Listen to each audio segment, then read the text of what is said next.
Spurs Original Caramels. For a taste that makes you feel like someone very special. A little piece of bliss. If you're thinking about anything, chances are you're thinking about Home Goods. See? Don't just think about Home Goods. Go to Home Goods. Amazing prices, endless possibilities. Home Goods. Go finding.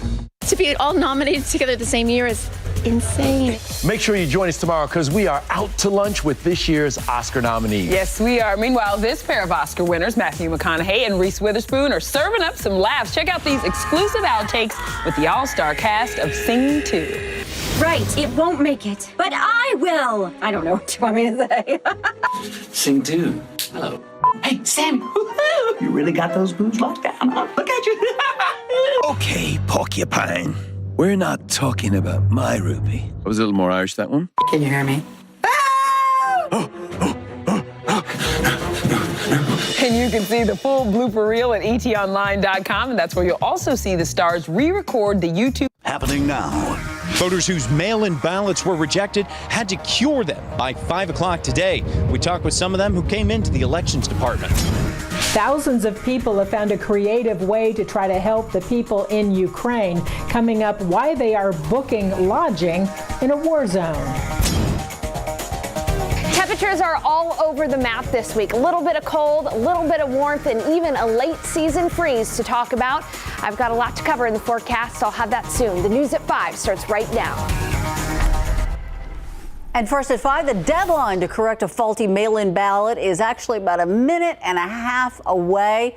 There are plenty of people who needed to do that. Yeah, with that new voting law, Senate Bill 1 now in effect, a huge chunk of mail-in ballots were initially rejected, meaning they can't be counted unless the voter takes steps to cure their ballot. Bexar County Elections Administrator Jackie Callahan said on election night that they were seeing a rejection rate of about 35% compared to the normal single digits.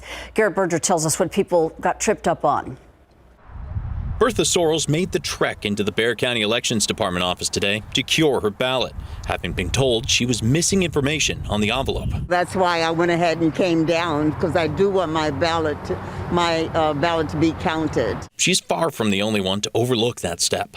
A mail clerk with the Elections Department tells us the biggest issue seems to be people not putting their ID number on the envelope, seemingly missing that. It's under the flap, it's new, there's a ton of fine print. Some, he says, put an ID number, just not the one they have for their voter registration. They give us a driver's license, but all we have on file is the Social Security or vice versa. This step is part of the Republican-driven SB 1 voting law.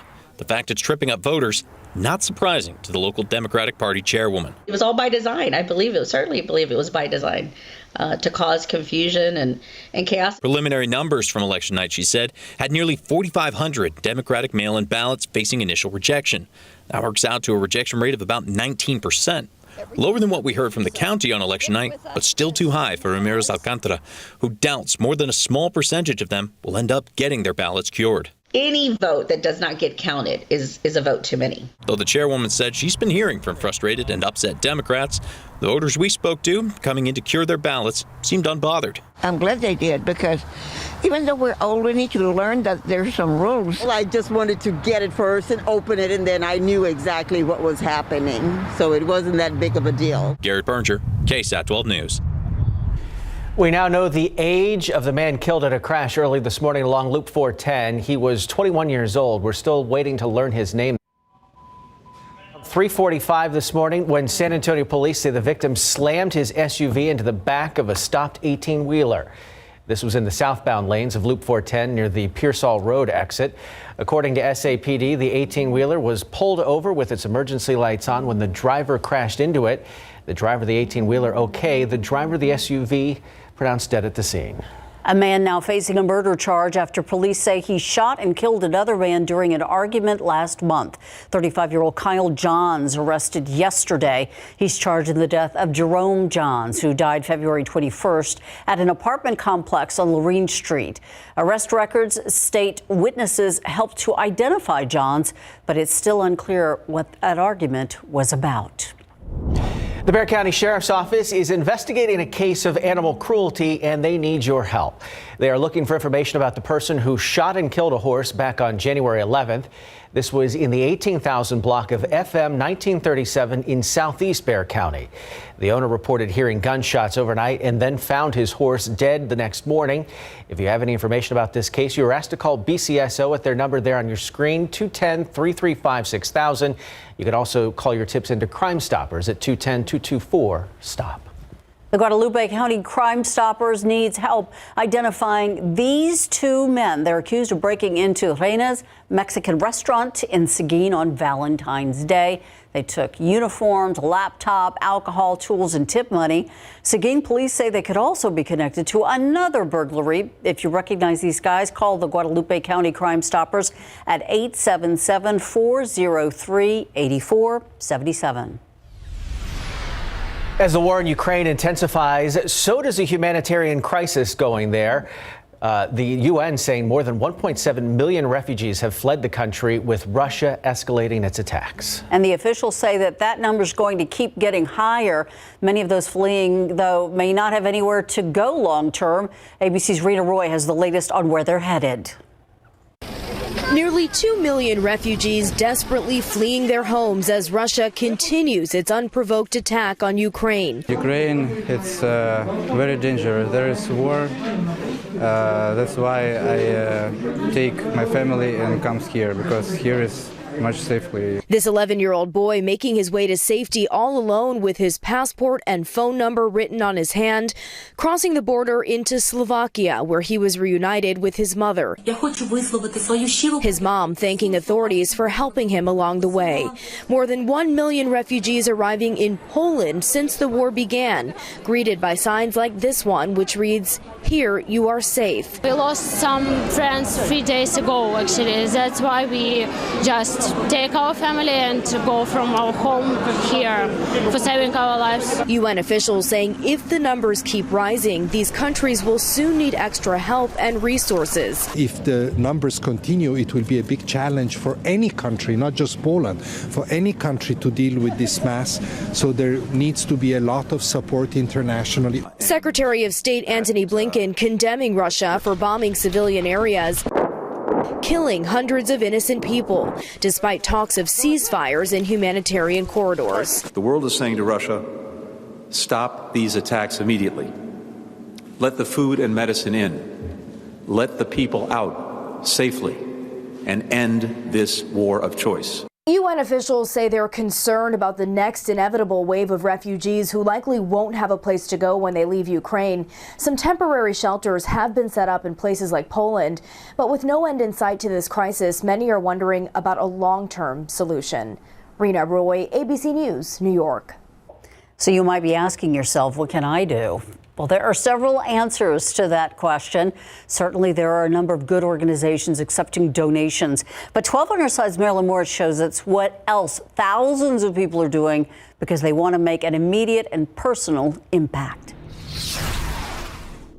As Russian rockets pound Ukraine and millions flee their homes and country, Melody Gakin just booked a 5-night stay in the war zone, but she's not going. This is a way I felt like I could put cash in someone's pocket. She logged on to Airbnb and was careful, she said, to search for a private individual host in Ukraine and not a corporation. She booked with a man named Boris in Kyiv. I followed up with an email to him and asked him to please donate those 5 nights to a refugee that might need a place to stay, or that if they didn't feel comfortable doing that they were welcome to keep the money and use it for their family. It's grassroots generosity that's catching fire across social media and the world as a way to gift money fast and personally. Airbnb's co-founder tweeted, in 48 hours, 61,000 nights have been booked in Ukraine, $1.9 million going to hosts in need. I can just imagine, how it is, how they're living there and how afraid they are. And really, I paid $22 a night, which is nothing. I would spend that money going out to lunch. Melody's host responded with a simple thank you and a heart. Airbnb is waiving fees for all bookings in Ukraine, so the hosts get all of the money. Also, on its nonprofit side, it is helping people around the world host refugees. Marilyn Moritz, KSAT 12 News. Let's check in on your Monday evening commute with your traffic authority. TransGuide here looking at 281 in Grayson. Probably fewer cars out there today and the rest of the week as many families enjoying the first week of spring break out there.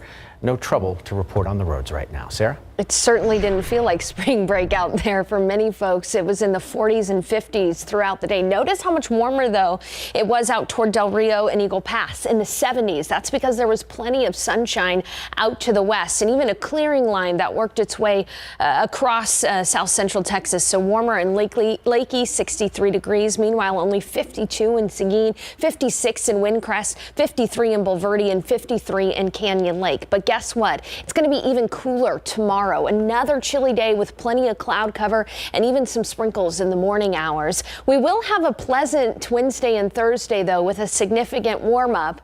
But we're not done with the cold yet. In fact, a strong cold front will arrive Friday, bringing us a late season freeze over the weekend mornings that we'll need to talk about. I'll have all of this and more coming up in just a bit. Thank you, Sarah. Sticking with the weather for just a moment, tornado warnings are supposed to alert you when a storm is coming, but over the weekend, alert in Iowa apparently came in 20 minutes late. Now the National Weather Service is trying to find out why. That system delay was detected by an analyst at Iowa State University. It included areas that were hit hardest by that storm, like Madison County, where 6 of the 7 people died in that storm. This is, I think, the worst anyone has seen in quite a long time. We were hunkered down in the basement, and it was the scariest thing I've ever experienced. The National Weather Service confirms an EF4 tornado hit the area right outside of Des Moines. Winds up to 170 miles per hour. About 50 homes were damaged. And among the 7 people who were killed, 2 siblings, a 5-year-old and a 2-year-old. Experts say the tornado warning delay likely gave people less time to prepare and to take shelter. The National Weather Service says engineers now working to determine the root cause. Dear kids, use TikTok. A group of attorneys general in several states now investigating whether the social media platform is harmful for children. It's a similar investigation into Instagram that was in the last year to find the problems and to help parents figure out what they need to do.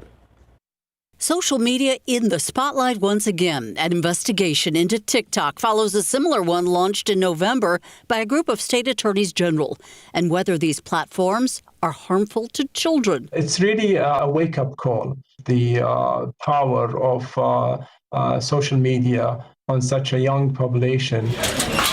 Dr. Mohammed Al-Dosari, director of the Center for Pediatric Neurosciences at Cleveland Clinic, says social media can affect children's mental health and may even cause or worsen stress and anxiety. These young minds are very suggestible. They're very vulnerable to these exposures. Al-Dosari says that parents and kids need to be aware of potential dangers.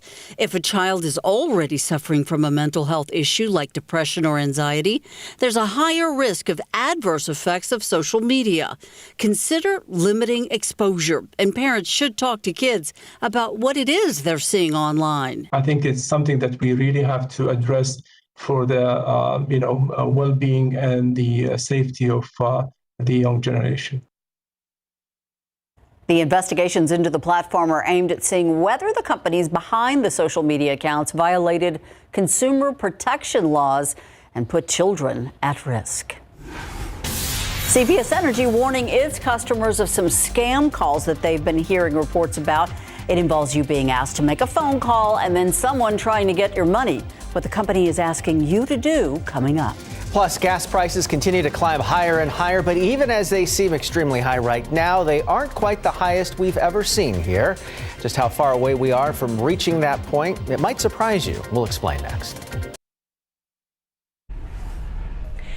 I'm Myra Arthur, live in the KSAT 12 newsroom. Today marks 1 year since a man from Schertz was last seen. Despite making an arrest in connection with his disappearance, 23-year-old Jacob Dubois has never been found. It's just one of the stories that we're working on for the news at 6 today. Our Erica Hernandez takes us through the case on this 1-year anniversary and talks about what could come next here. Plus, children who suffer abuse can benefit from what's called trauma-informed care. An organization right here in San Antonio just awarded an important certification for this type of care that give kids better outcomes for the future. And a strange story involving the San Antonio Police Department. An SAPD vehicle found abandoned and stripped of its license plates and laptop. Is it the average car theft or something more? Who could be involved here? We have a KSAT Defenders update and much more on the news at 6. Thank you, Myra. Well, we've all probably felt it while filling up recently. The cost of gas has increased significantly over the last couple of weeks, and according to AAA, we are not far from breaking the record high average gas prices we saw 14 years ago. Prices peaked in July 2008 at $4.11 a gallon. Today, the national average just under that, $4.06 per gallon. Gas prices are highest right now in California and the lowest in Missouri.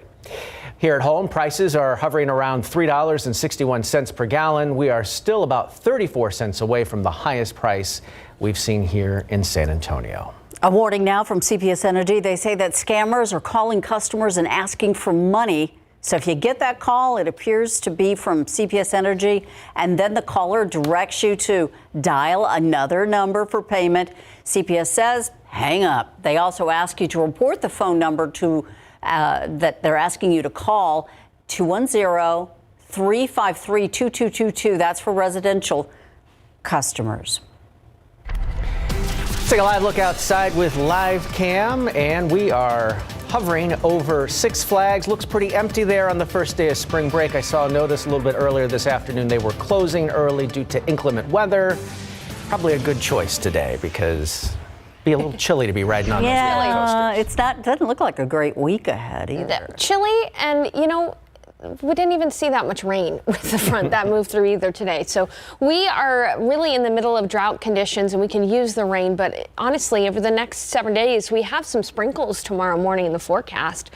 But that's honestly about it. Hey, half of us were in sun today and half of us were in the clouds. Take a look at satellite and temperatures right now, and you can really see the difference that just a couple of hours of sunshine has made for temperatures. Look out toward Castroville. It's 63 degrees. But in New Braunfels, which has been completely under clouds, 53, a 10-degree temperature difference there. Even here in San Antonio, 56, 53 at JBSA Randolph, 57 in Pleasanton. Up in Kerrville, it's 56 degrees and 54 at Bernie Stage. A wider view here, total sunshine for Del Rio, 68 degrees this afternoon in Del Rio and 66 in Uvalde. Now, we are going to see these clouds redevelop overnight. So this evening, it's going to be chilly. Winds will still be breezy from the northeast at 10 to 15, gusting up to 20 miles per hour. We'll have a few breaks in the clouds across the northern part of Bexar County, but generally clouds will increase and it'll be overcast and chilly by midnight at 44 degrees.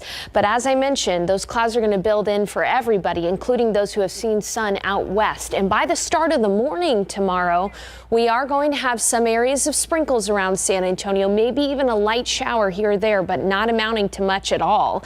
Better rain chances east of San Antonio toward Gonzales and Hallettsville, but even then, only light rain is expected. And by noon, that rainfall will be out of here. And skies will once again start to clear from west to east, but I don't think that clearing line will make it as far east as it did. So it'll stay cloudy in San Antonio, only near 50 degrees in the Alamo City. Up toward Kerrville, only near 50, a little bit warmer out toward Del Rio, 65 degrees, and it'll be in the upper 40s for our eastern counties as well. So tomorrow's forecast Tuesday, those sprinkles in the morning, 42 degrees, around noon, 46, and only topping off near 50. Not as windy today, but we'll still have the occasional gust up to 20 miles per hour tomorrow, and then a chilly evening in the 40s too. So we are finally going to have an abundant amount of sunshine on Wednesday, and we'll warm back up into the 60s.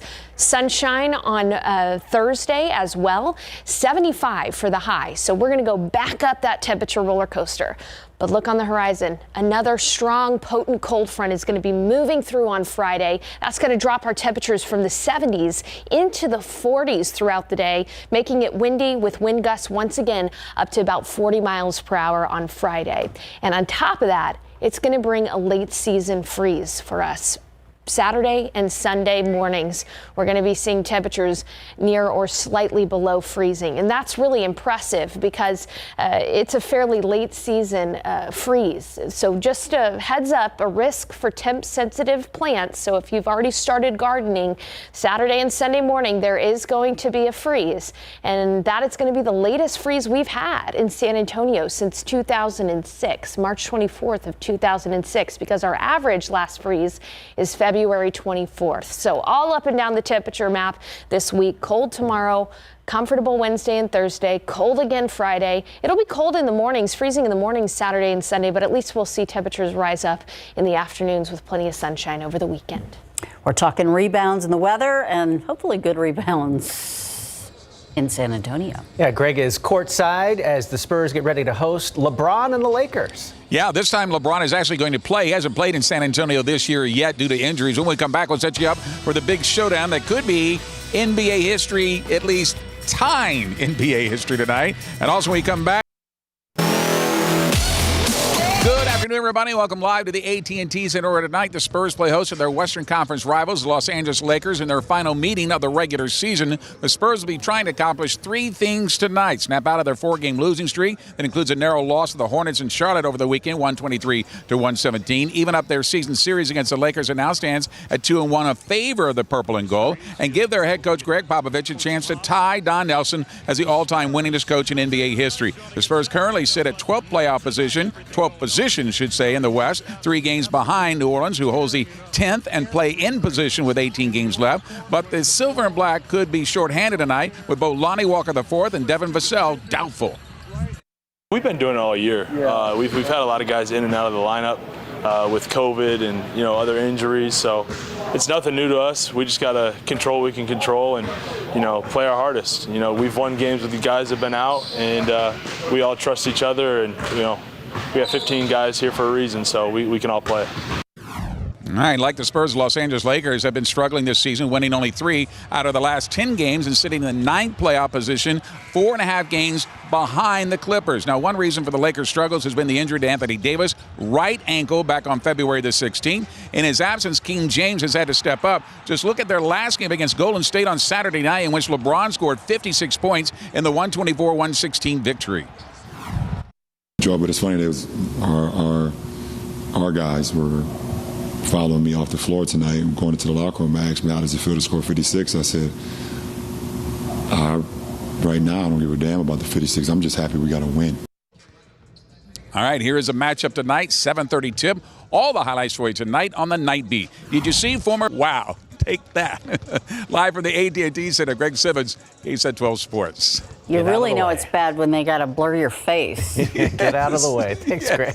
It's a passion there. Go Tigers. We'll be right back.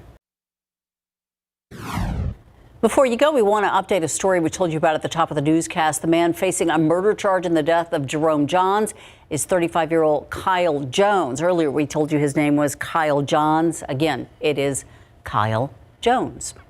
Thanks so much for watching the News at 5 with us. World News is next. We'll see you back here for more local news at 6.